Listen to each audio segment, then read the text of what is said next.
What would happen if you lost your job tomorrow, or your business is no more, or even suddenly your car broke down? Would you be financially prepared? For many people, one unexpected expense is enough to slow them into a debt. That's why one of the first financial goals I recommend is building emergency fund. If I had absolutely nothing and I have to start all over again, this is how exactly I would build 6 million Ugandan shillings for emergency fund step by step. Let's get into it.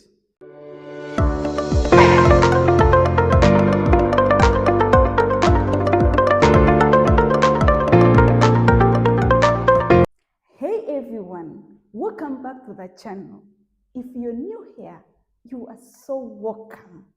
I'm Becky, and on this channel, we talk about personal finance, personal development, investing, and building long-term financial stability.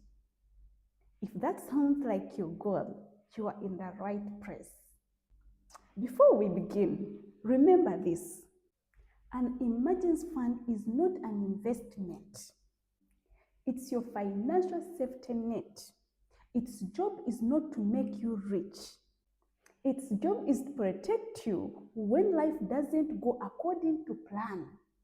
So what exactly is an emergency fund? It is money set aside specifically for unexpected expenses. Things like losing your job, medical emergencies, urgent home repairs, car repairs, or family emergencies. It's not money for vacation, it's not for trips, it's not for buying clothes in case there is sale, and it's not for upgrading your phone or any upgrades in your life. Think of it as giving yourself peace of mind, because emergencies don't send invitations, they just happen. Now I know you might be wondering why I'm choosing 6 million shillings. The truth is, everyone's emergency fund will look different. For some people, it might be 3 million shillings. For others, it might be even 10 million or even more. I choose 6 million shillings because for most people, it can cover several months of essential living expenses if income suddenly stops. So also why I'm taking 6 million shillings, it's because for most people, you may find they use only 500 per month. So it means that 6 million may take them for 12 months. Others, they use 1 million per month. That means that 6 million can take them for 6 months. And others use 2 million per month as their living expenses. So it means 6 million can take them for 3 months, which is recommended for emergency fund, 3 months, 6 months, or 12 months. But the important thing isn't copying my number. The important thing is choosing any number that fits your own lifestyle and responsibilities. If I were starting from zero, the first thing I would do is to calculate my essential monthly expenses. Here I mean necessities. Not everything I spend money on, only the things I truly need. Things like rent, food, transport, utilities, basic medical needs, and school fees if applicable. That's how I would determine my target. The second thing I would do is save before spending, not save whatever is left. Because for most people, there is usually nothing left. The moment my income comes in, I would immediately move a fixed amount into my emergency fund. For this case, I would open money market fund account and I call it emergency fund account. So whether it's 20K, 50K, 100, 300, 500K, whatever amount, I would immediately put it there. The amount matters less than the consistency. Building wealth is not about one huge deposit. It's about showing up every single month.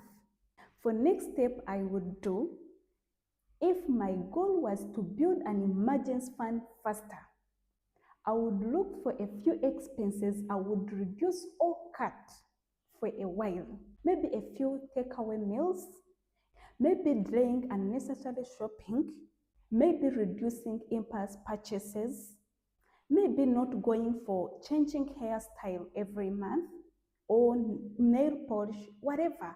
I would sit and see things I could go without for a while. Not here, I don't mean stop enjoying your life completely. It happens only for a while. So you can say in this year, I'm not going for any trip, I'm not going for a vacation. Or you may say this year or this month, I'm not eating out. Or you may say, in 2 months, I'm not buying anything new for myself. Is it clothes? Is it what? Or I'm not going to buy anything expensive. You just do it for a while, not forever. So the goal is not to suffer. The goal is to redirect money towards something that protects your future. Sometimes a small sacrifice today creates a much bigger financial freedom tomorrow. Step 4, I would keep money somewhere safe and accessible.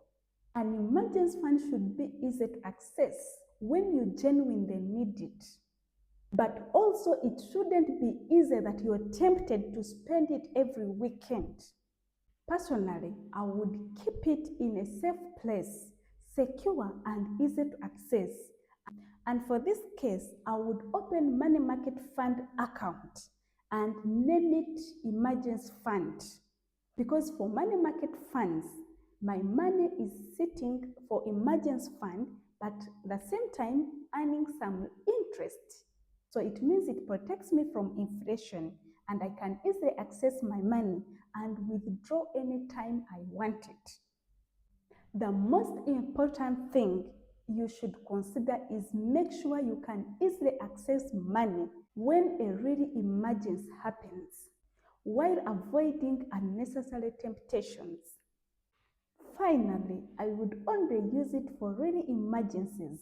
This is probably the hardest part, but you have to protect your emergency fund. Every unexpected expense is not necessarily an emergency. A phone upgrade is not emergency. A holiday is not an emergency. Buying new clothes because they are on sale is not emergency. Forgetting to plan for your friends' birthdays or your loved ones' birthdays, it is not an emergency. Before touching your emergency fund, ask yourself, if I don't spend this money today, will my health, safety, or ability to earn income be seriously affected? If the answer is no, it's probably not an emergency. If I had to start my financial journey all over again, building an emergency fund would be one of the very first goals I would work toward.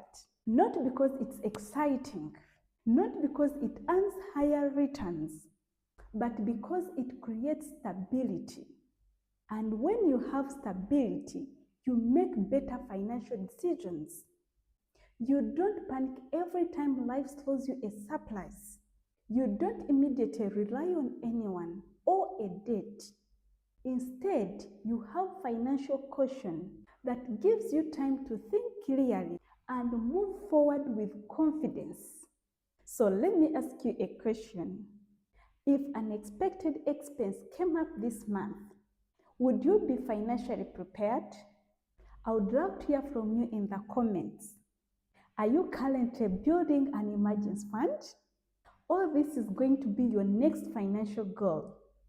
If you found this video helpful, don't forget to give a thumb up and subscribe so you don't miss my next video. And remember this, an emergency fund does not stop emergencies from happening, but it can stop an emergency from becoming a financial crisis. Thank you so much for watching. See you next Friday. Bye-bye.